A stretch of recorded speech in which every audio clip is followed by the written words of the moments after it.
नमो नमः। प्रवाचिका अहंदया जोशी अत्र समेषां स्वागतम्। एषा कथा श्रीमान योगी पुस्तकात् उद्धृता अस्ति। अष्टमभागस्य सप्तमी कथा एषा। अस्तु तर्हि आरंभं कुर्मः। चिपळूणच्या छावणीची पाहणी करून राजे रायगडावर आल्याचे समजताच गागा भट्ट राजांना भेटावयास आले. गागा भट्टांनी सांगितले, राजे, राज्याभिषेक प्रयोगाची पोथी तयार झाली आहे. आपल्याला फार कष्ट झाले. मुळीच नाही राजे, राज्याभिषेकाची सर्व तयारी जवळजवळ पुरी होत आली आहे. आपल्या माणसांचं कौतुक करावं तेवढं थोडं आहे. जे सांगावं ते तत्काळ पूर्ण करण्याची पराकाष्ठा दिसून येते. काही अडचण? काही नाही राजे.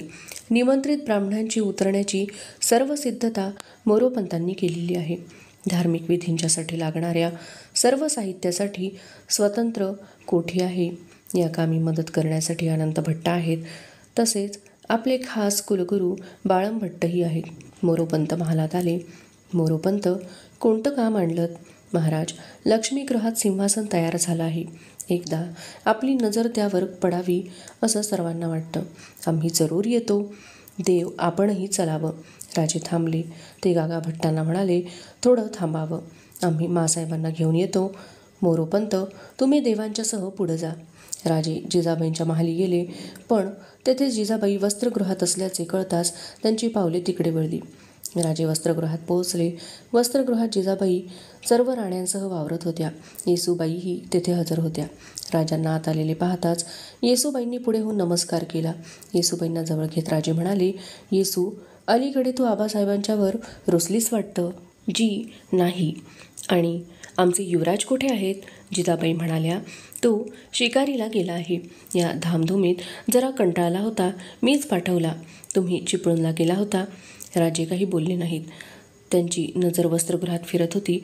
सर्वत्र रंगीबेरंगी जरी नानाविध तऱ्हेची वस्त्रे मांडली होती. ती निरखून राजे उद्गारले, मासाहेब, इथं तर पेठ अवतरलेली दिसते. जिजाबाई हसल्या. म्हणाल्या, राजे, साऱ्यांचे कपडे झाले, दागदागिने घडविले, पण खुद्द स्वतःच्या कपड्यांचा विचार केलात का? राज्याभिषेक तुमचा, आमचा नव्हे. खरंच की आमच्या ध्यानी आलंच नाही. कसं येणार बाबा? सारं बघायला जमतं, पण घर बघायला जमत नाही. तुम्ही असता आम्ही कशाला बघावं? जिजाबाईंची थरथरती मान उंचावली. आवाज किंचित कापरा बनला. त्या म्हणाल्या, मी का आयुष्याला पुरले? आता बघायला शिकायला हवं. आलात तसे तुमचे कपडे बघूनच जा. जिजाबाईंची नजर स्थिर झाली. तिकडे राजांची नजर गेली. राजे तिकडे वळले. एका मोठ्या उंचावलेल्या गालिच्यावर वस्त्रे मांडली होती. 5-6 जिरेटोप ठेवले होते. काही पांढरे, काही केशरी होते. प्रत्येकावर जरी कुसर होती. मोत्याचा तुरा प्रत्येकावर डुलत होता. बैठकीवर अनेक अंगरखे, तुमानी, धोत्रे जरी वस्त्रे मांडली होती. मासाहेब, हे सारे कपडे आमचे? शिवबा, अरे अनेक होम, शास्त्रविधी, अनेक स्नानं होणार. किमान एवढे कपडे तरी लागणारच. मोरोपंत आत येत म्हणाले, आचार्य गागा भट्ट वाट पाहत आहेत. आम्ही विसरलोच. राजे जिजाबाईंच्याकडे वळले. मासाहेब, लक्ष्मी घरात सिंहासन तयार झालं आहे. आमच्याबरोबर तुम्ही यावं असं वाटतं. चला ना. येसूबाई पुढे झाल्या. आबासाहेब, आम्ही येऊ? तुम्ही नंतर जा. तिथं गागा भट्ट आहेत. राजांच्या आधाराने जिजाबाई लक्ष्मी घराच्या समोर आल्या. गागा भट्ट तिथे उभे होते. राजांचे लक्ष लक्ष्मीदाराच्या प्रवेशद्वारी ठेवलेल्या लाकडी कुरूप बाहुलीकडे गेले. ते म्हणाले, ही बाहुली कसली? दृष्ट लागू नये म्हणून निश्चलपुरी गोसावींनी ठेवली आहे. मोरोपंत प्रवेशद्वारीचा पडदा बाजूला करीत म्हणाले. गागा भट्ट पुटपुटले, अज्ञानी जीवाची श्रद्धा. राजांनी जिजाबाईंच्यासह लक्ष्मीगृहात पाऊल टाकले. नाव शोभेल अशीच ती जागा होती. महालाच्या तख्तपोशीला अडकविलेला सुबक कलाकुसरीने सजलेला भव्य रौप्य तराजू प्रथम नजरेत आला. कोणाच्या तोंडून उद्गार निघत नव्हते. नजर नुसती तृप्त होत होती. तराजूच्या डाव्या बाजूला अनेक सुवर्ण रौप्य कुंभ ओळीने लावून ठेवले होते. सुवर्णाची गंगाळे, चांदीचे चौरंग, सुवर्णाची पळी पंचपात्रे, हर तऱ्हेची सुवर्णपात्रे तिथे ओळीने लावून ठेवली होती. ती पाहत राजे पुढे सरकत होते. रत्नजडीत सुवर्ण अंबारीवर राजांचे लक्ष खेळले. ही इथंच तयार केलीत? जी नाही, मोरोपंत म्हणाले. सुरतेलाही मिळाली. इथं फक्त उजाळा दिला, काही रत्न जडविली. राजे जिजाबाईंच्यासह राजसिंहासनाजवळ आले. सिंहासनावरचे आच्छादन दूर केले गेले. नामांकित रत्नांनी संपूर्ण मढविलेले ते भव्य सुवर्ण सिंहासन अष्टकोनी होते. 8 कोनांवर सुवर्णसिंह बसविले होते. सिंहांचे डोळे माणकांचे जडवले होते. प्रत्येक सिंहावर एक एक सुवर्णस्तंभ उभारला होता. त्या 8 सुवर्णस्तंभांवर सिंहासनाची मेघडंबरी सावरली होती. सिंहासनाच्या पायांवर चारी बाजूंनी वृषभ, मार्जार, तरस, सिंह, व्याघ्र यांची चित्रे कोरली होती. सुवर्णस्तंभांवर वृक्ष, फळे, वेली, पक्षी व मत्स्य कुर्मादी जलचर दाखवले होते. मोरोपंत सांगत होते, महाराज, हे सिंहासन सशास्त्र सिद्ध केलं आहे. या सिंहासनाची बैठक प्रथम क्षीर, वट व औदुंबर या पवित्र वृक्षांच्या लाकडांनी सज्ज केली. ती वेदी सुवर्णाच्या लगटांनी मढवून रत्नखचित केली आहे. या सिंहासनासाठी 32 मण सुवर्ण लागलं. नवरत्न अमोलिक जितकी कोशात होती त्यांमध्ये शोध करून मोठी मोलाची रत्न मावली. तेवढी तक्तास चढविली. पुष्कळ रत्न खर्ची पडली. गागाभट्ट म्हणाले. राजांचे भाव क्षणात पालटले. एक सूक्ष्म व्यथा त्यांच्या चेहऱ्यावर तरळून गेली. आचार्य, फार कमी रत्न सिंहासनाला जडवली गेली. आम्ही हे सिंहासन पाहतो तेव्हा ते आमच्या ऐश्वर्याचं द्योतक म्हणून पाहत नाही. या सिंहासनाला जडवलेल्या प्रत्येक रत्नाबरोबर आम्हाला एक एक आठवण होते. स्वराज्याच्या कामासाठी केवढ्या अमोल जीवांची आम्हाला उधळण करावी लागली. आम्हाला आठवतो आमचा तानाजी, सूर्याजी, आठवतात बाजी, मोरारजी, प्रतापराव, पांगेरे. किती नावं घ्यावीत. खर्ची पडलेल्या रत्नांच्या मानानं इथं जडवलेली रत्न काहीच नाहीत.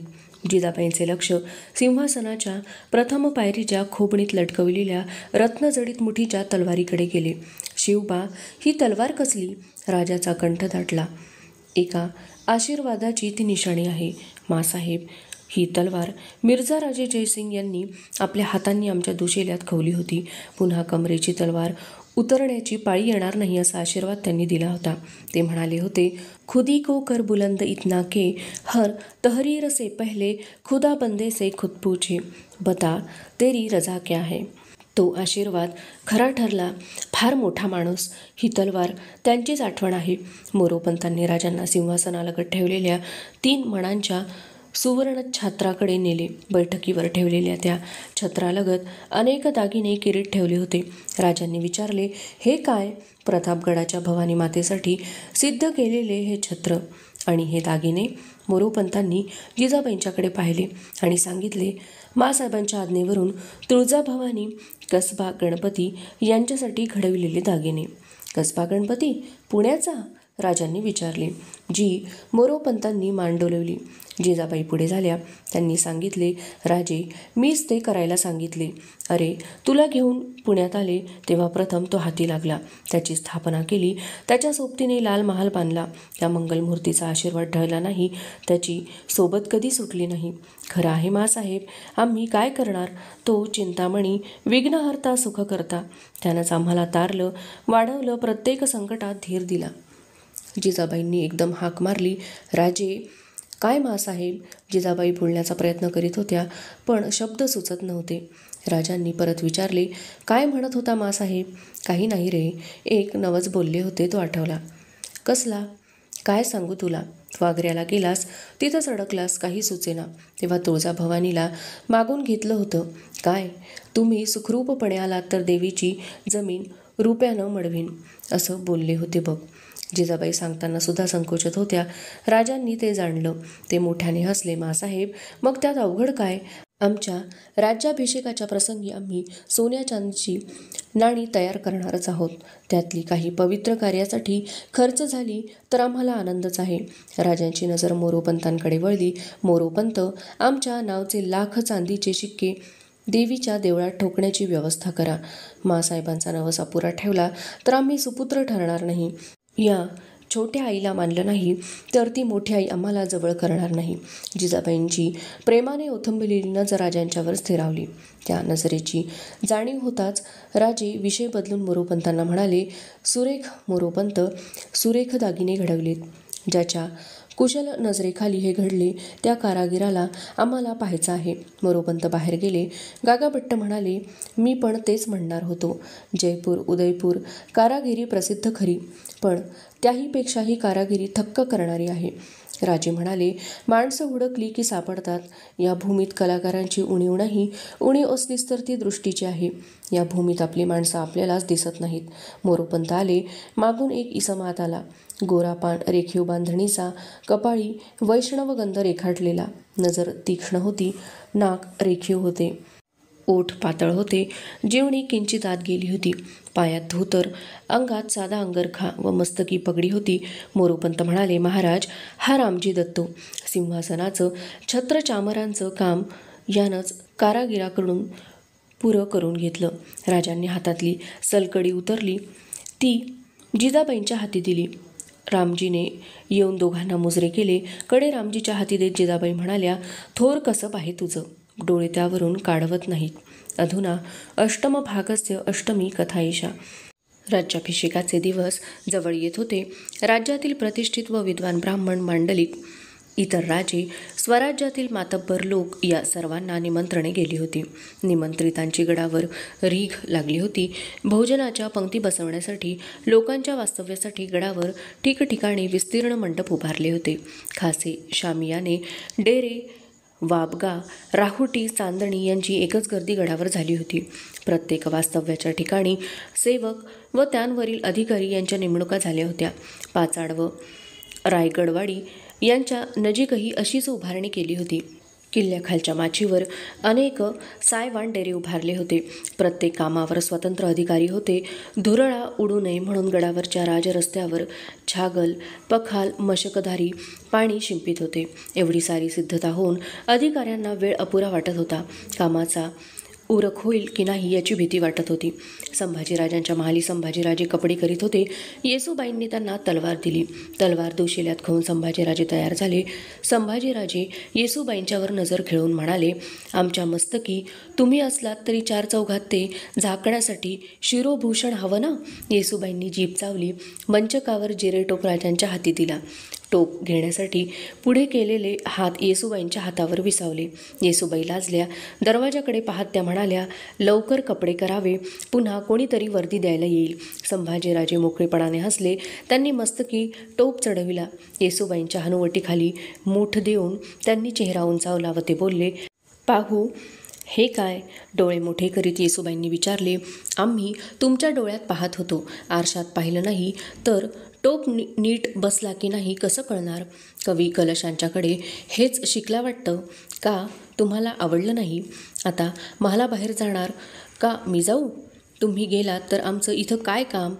आम्ही येतो. संभाजीराजांच्या पाठोपाठ येसूबाई जिजाबाईंच्याकडे महालाकडे गेल्या. महालात जिजाबाई राजारामांना मांडीवर घेऊन बसल्या होत्या. शेजारी राजे उभे होते. संभाजीराजांना पाहताच राजाराम त्यांच्याकडे धावले. सर्वांचे लक्ष संभाजीराजांच्या वर खिळले. पाठीमागून येणाऱ्या येसूबाईंना पाहून राजे म्हणाले, मासाहेब, आता आम्हाला सुद्धा आजोबा व्हावं असं वाटू लागले. सारे हसले. येसूबाई लाजल्या. राजे जिजाबाई म्हणाल्या, ऊन वाढत आहे, लवकर बाहेर पडा. सोसवत असतं तर मी पण देवीला आले असते. समर्थांना माझा दंडवत सांगा. राजे उठले. मुजरा करून ते संभाजीराजांना म्हणाले, जायचं ना. संभाजीराजांनी जिजाबाईंना मुजरा केला. राजांच्यासह संभाजीराजे चालू लागले. राजे पालखीतून प्रवास करीत होते. भोयांची पावले झपझप उचलत होती. राजांचे संरक्षक दल पुढे जात होते. राजांच्या आगमनाच्या इशारती रानातून घुमत होत्या. सारे रान चैत्रपालवीने नटले होते. फणसवड्याच्या तांबड्या फुलांनी रानाची शोभा वाढली होती. रस्त्याकडची बहरलेली चिंच पोपटीशेला पांघरून उभी होती. राजे घाट चढून प्रतापगडाच्या पायथ्याशी आले. पालखीतून पायउतार होऊन राजे गड चढत होते. गडाच्या माथ्यावर आल्यावर राजांनी किंचित विश्रांती घेतली. त्यांची नजर गडाच्या माचीकडे गेली. संभाजीराजांनी विचारले, आबासाहेब, पालखी मागवू. नाही राजे, आम्ही दमलो नाही. ही माची नजरेत आली आणि अफजल प्रसंगाची आठवण झाली. राजे माचीकडे पाहत होते. ती मोकळी माची तिन्ही बाजूंनी दाट झाडीने आच्छादिली होती. राजे एकटक नजरेने पाहत होते. संभाजीराजे म्हणाले, त्यावेळी काय झालं असेल. नाही शंभूबाळ, प्रत्येक क्षण मोलाचा होता. एवढी खबरदारी घेऊनही गड उतरताना हजारो विचारांचं मोहोळ मनात घोंगावत होतं. खानाचा वध केवढी जबाबदारी. शंभूबाळ, खानाचा वध फार सोपा होता. त्याची चिंता आम्हाला नव्हती. आमचं लक्ष होतं खानाच्या तळावर. तळावर? हो. आमचं राज्य कवळं, ताकद कमी, अफाट संपत्ती, बळकट सामग्री घेऊन खान अवतरलेला. सुपे, इंदापूर, वाई इथले आणि आमच्या विनंतीनुसार कोयना खोऱ्यात पसरलेले ते तळ अचूक उचलायचे होते. तिथंच आमचं लक्ष केंद्रित झालं होतं. ठरल्याप्रमाणे सारं पार पडलं ही जगदंबेची कृपा. त्या रात्रीत आमचे हात बळकट झाले. शेकडो तोफा, हजारो घोडी, उंट, हत्ती, शामियाने, डेरे आणि करोडो रुपयांची होनांची संपत्ती यांनी आम्ही बलशाली बनलो. ही सारी आईची कृपा. चला. राजे गडावर पोहोचले. त्यांनी भवानीचे दर्शन घेतले. राजांनी गडाची पाहणी केली. दुसऱ्या दिवशी राजांनी यथासांग छत्र वाहिले. छत्रधारी देवीचे रूप पाहून राजांचे भान हरपले. त्यांच्या डोळ्यातून अश्रू निखळले. बराच वेळ ते देवीचे ध्यान मनात साठवित होते. शेजारी हात जोडून बसलेल्या संभाजीराजांना ते म्हणाले, शंभूराजे, या आईच्या आशीर्वादानं सर्व मनोरथ सिद्धीस जातात. आमचं यश हे तिचं कर्तृत्व आहे. तुळजापूरला दर्शनास जाणं कठीण पडतं हे जाणून तिनं आम्हास दृष्टांत दिला. ज्या माचीवरून आम्ही संकट निहाळलं त्या जागी या यशदायिनीची आम्ही स्थापना केली. आम्ही कुठंही असलो तरी हे रूप आमच्या चित्तातून हलत नाही. राजांनी ब्राह्मण भोजन घातले. साऱ्या गडकऱ्यांना तृप्त केले. रात्री देवीची दीपमाळ शिखर लक्षावधी तेलवातींनी उजळले गेले. देवीच्या चौकात गोंधळ्यांची तयारी सुरू झाली. गोंधळी चौक मांडण्यात गडले गेले. राजे संभाजीराजांच्यासह ओवरीच्या आसनावर बसले होते. मंदिराचे आवार माणसांनी फुलले होते. राजांचे लक्ष गोंधळ्यांच्याकडे गेले. कुणाच्या पायात धोतर होते तर कुणी गुडघ्यान एवढे नेसले होते. कुणी बंडी तर कुणी कडता चढविला होता. राजांनी नाईकाला बोलावले. गोंधळी, बैरागी, संन्यासी, फकीर साऱ्या उपासकांना पोशाख असतो आणि तुम्ही तर आमच्या देवीचे भक्त, तुम्हाला पोशाख का नाही? नाईकाला उत्तर सुचेना. तो काही न बोलायचे म्हणून बोलला, आम्हासनी पोशाख नाही जी. नसायला काय झालं, आम्ही देतो. यापुढं तुम्ही गोंधळी भुत्ते आमचा वेश करीत चला. आपलं कापड आम्ही घालायचं, त्यात काय बिघडलं? सुवर्णाच्या नाजूक तातीत गुंतलेल्या गळ्यातील कवड्यांच्या माळेशी बोटांचा चाळा करीत राजे म्हणाले, आम्ही देवीचे भोपे, देवीचे भक्तच ना. राजांनी आज्ञा केली. राजांच्या कपड्यातील तुमानी अंगरखे आणले गेले. राजांनी ते कपडे घालण्याची आज्ञा केली. राजवेशात देवीचे भोपे सजले. डोक्यावर कंगणीदार पगड्या शोभू लागल्या. गळ्यात टपोऱ्या कवड्यांच्या माळा घातलेले डवरी संबळ तुंतुड्यांसह चौकात उतरले. चौक मांडला होता. चौकाभोवती शाळूचे मखर उभे केले होते. मखरात स्थापन केलेल्या घटाची पूजा करून राजांनी दिवटी पेटविली. दिवटी नाचवण्याचा मान यजमानांचा. गोंधळी म्हणाला, 5 वेळा दिवटी उंचावून नंतर ती आमच्या हातात द्यावी, मग आम्ही दिवटी नाचवू. आमच्या देवीची दिवटी नाचवण्यात आम्हाला कसली लाज? पेटवा दिवट्या. प्रत्येकाच्या हातात पेटता पोत दिसू लागला. हात तालावर नाचू लागले. वाऱ्यावर पोत फरफरत होते. राजांनी एक रिंगण पुरे केले आणि दिवटी संभाजीराजांच्या हाती दिली. संभाजीराजे आपल्या साथीदारांसह खेळात उतरले. संभाजीराजे बेभान होऊन दिवट्या नाचवित होते. उदे ग अंबे उदेचा गजर उठत होता. संबळाची लय वाढत होती. राजांच्या मागे बसलेले गडकरी म्हणाले, युवराज सुरेख खेळतात. राजे काही बोलले नाहीत. ते एकटक युवराजांना निरखित होते. चेहऱ्यावर हास्य विलसत होते. मस्तकीच्या गुलालाने ते रूप वेगळेच वाटत होते. राजे म्हणाले, शंभूराजे, सुरेख खेळलात. तुम्हाला पृथ्वी तलावरचे सारेच खेळ अवगत आहेत. ते सारे तुम्हाला जमतात. आम्हाला कसलेच खेळ जमले नाहीत. एक राज्याचा खेळ मासाहेबांनी जोडून दिला, पण तोही निस्तरता नाकी दम आला. राजांच्या नजीक संभाजीराजे बसले. संबळ तुणतुणे वाजू लागले. साऱ्यांचे लक्ष चौकात स्थिरावले. गोंधळ्याने गण सुरू केला.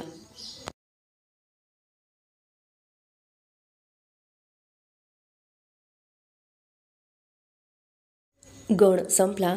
जगदंबा स्तवन आणि देवदेवतांना पाचारण केल्यावर गोंधळाला सुरुवात झाली. रात्र चढत होती. गोंधळ्याची कथा चालू होती. राजांचे अस्तित्व विसरून सारे कथा ऐकत होते. तिथल्या विनोदाला खळखळून हसत होते. नायिकाच्या दिवटीवर तेल ओतले जात होते. गोंधळाची रंगत वाऱ्यावर फरफरणाऱ्या पोताबरोबर वाढत होती. पहाट झाली. तांबडे फुटले आणि गोंधळ संपत आला. राजे चौकासमोर हात जोडून बसले. कळसावर घातलेली कवड्यांची माळ गळ्यात घातली होती. कपाळी गुलाल चिटकवला. पंचारती घेऊन राजे उभे राहिले. आरती संपल्यावर राजांच्या मस्तकावरून कलश 5 वेळा उतरला. जगदंबेचा गजर झाला. गोंधळ संपला. सारी रात्र गोंधळात घालूनही राजांना थकवा भासत नव्हता. अत्यंत समाधानाने ते बालेकिल्ल्याकडे चालत होते. पूर्वेला उजाडू लागले होते. अधुना अष्टमभागस्य नवमी कथा एषा. राजे शिवथरघळीच्या परिसरात आले. 2 पर्वतांच्या दरीतून वाहणाऱ्या नदीच्या प्रवाहालगतच्या पर्वत खोबणीत ही घळ होती. राजांचे दळ जसे शिवतरच्या परिसरात आले तसे राजांच्या सामोरे संन्यासी येऊ लागले. घनदाट अरण्याने सर्वत्र सावली धरली होती. भर उन्हाळ्याचे दिवस असूनही सारा परिसर कसा शांत आणि रमणीय होता. राजांच्या दळाच्या आगमनाने वन्य श्वापदे पळताना दिसत होती. राजांच्या आगमनाची वार्ता देणारे शंखनाद रानात उठत होते. त्या वातावरणाने राजांचे मन प्रसन्न झाले. पूर्वी हा चंद्रराव मोऱ्यांचा मुलूक. याच शिवथरघळीत चंद्ररावांचा वाडा होता. शिवथरघळीत जेव्हा दासबोध लिहिला जात होता तेव्हा त्याच डोंगरमाथ्यावर राजांच्या वैराचा कट शिजत होता. राजे शिवथरची नदी ओलांडून पुढे झाले आणि शिष्य परिवारासह सामोरे येणारे समर्थ राजांच्या दृष्टीपथात आले. राजे त्वरेने पायउतार झाले. संभाजी राजांनी राजांचे अनुकरण केले. अत्यंत नम्र भावाने राजांनी समर्थांचे आशीर्वाद घेतले. राजे समर्थांच्या बरोबर शिवथर घळीकडे जात होते. उन्हाळ्यामुळे किंचित क्षीण झालेला प्रवाह घळीच्या एका बाजूने पर्वत उतरत होता. त्याचा मंद पण अखंड नाद वातावरणाची उदात्तता वाढवित होता. घळीत व्याघ्रासनावर समर्थ विराजमान झाले. समर्थांच्या मागे भिंतीवर धनुष्य व बाणांचा भाता अडकविला होता. संभाजीराजांचे लक्ष त्यांवर खिळले होते. हे पाहताच समर्थ हसले. शंभूराजे, आश्चर्य करण्याचं काहीच कारण नाही. वन्य श्वापदान इतकंच मोगल अत्याचारांचं भय आम्हाला बाळगावं लागतं. ही पाहना आमची कुबडी, म्हणत समर्थांनी आपल्या उजव्या बगलेत घेतलेली कुबडी हातात घेतली. एका क्षणात कुबडीचा माथा अलग झाला आणि समर्थांच्या हातात 1.5 हाताचे तीक्ष्ण पाते चमकू लागले. दुबळ्यांच्या दयेला आणि दीनांच्या अहिंसेला फारसा अर्थ राहत नाही. हे दोन्ही गुण सिद्ध व्हायला सामर्थ्यवान बनावं लागतं. आता या शस्त्राची गरज भासेल असं वाटत नाही. आता शिवबा छत्रपती होणार, अनाथ भूमी सनाथ होणार. शिवबा, तुमच्या राज्याभिषेकाच्या कल्पनेनं आम्ही तृप्त झालो. राजांनी सर्व वृत्तांत समर्थांच्या कानी घातला. राज्याभिषेकाच्या सर्व योजना तपशीलवार सांगितल्या. राजे उठून हात जोडून म्हणाले, आपल्या आशीर्वादानं हे सारं घडतं आहे. या निमित्तानं आपले पाय गडावर लागावेत अशी आमची सर्वांची इच्छा आहे. आणि म्हणून खास जातीनिशी निमंत्रण द्यायला आलात असंच ना? राजे, आम्ही कुठेही असलो तरी आमचे आशीर्वाद सदैव तुमच्या पाठीशी आहेत. गुरुदेव, आपण येणार नाही? राजांच्या नजरेत भीती तरळली. येण्याचं काहीच प्रयोजन नाही राजे. गागाभट्ट मोठे विद्वान पंडित आहेत. ते शास्त्र जाणतात. तो त्यांचा अधिकार आहे. त्यांच्या नजरेखाली आपला अभिषेक होत असता आमच्यासारख्या अनधिकाऱ्यांचं माजलेलं स्तोम त्यांना आवडणार नाही. त्यांचा अहंकार दुखावेल आणि म्हणूनच आम्ही त्या प्रसंगी हजर नसणं इष्ट आहे. असं असेल तर आम्हाला त्या राज्याभिषेकाची गरज नाही, राजे बोलून गेले. समर्थ भावनाविवश होऊन उठले. राजांच्या जवळ येऊन त्यांनी राजांच्या खांद्यावर हात ठेवला. राजांच्या दृष्टीला दृष्टी भिडवीत ते म्हणाले, राजे, कसलं हे अज्ञानीपण? राज्याभिषेकाची हौस ना तुम्हाला ना आम्हाला, पण होणं आवश्यक आहे म्हणूनच ते व्हायला हवं. हवी तर ती आमची आज्ञा समजा. आम्ही गडावर नाही याचा खेद बाळगू नका. जेव्हा तुम्हाला आमची अत्यंत गरज भासेल तेव्हा आम्ही आपणहून न बोलवता तुमच्याकडे येऊ, यात संशय बाळगू नका. श्रद्धायुक्त मनानं प्रभू रामचंद्राला शरण जाऊन राज्याभिषेक करून घ्या. आमची स्वप्न साकार करा. राजांनी समर्थांचे चरण धरले. समर्थांनी राजांना मिठीत घेतले. दोघांच्याही नेत्रातून अश्रू झरत होते. काही न बोलता दोघांचे मनोगत एकमेकांना कळत होते. अवशिष्टा कथा अग्रिमे भागे पठिष्यते. अस्तु तर्हि पुनर्मिलामः. तावन् मंगलं भूयात्, शुभं भूयात्. नमो नमः. धन्यवादः.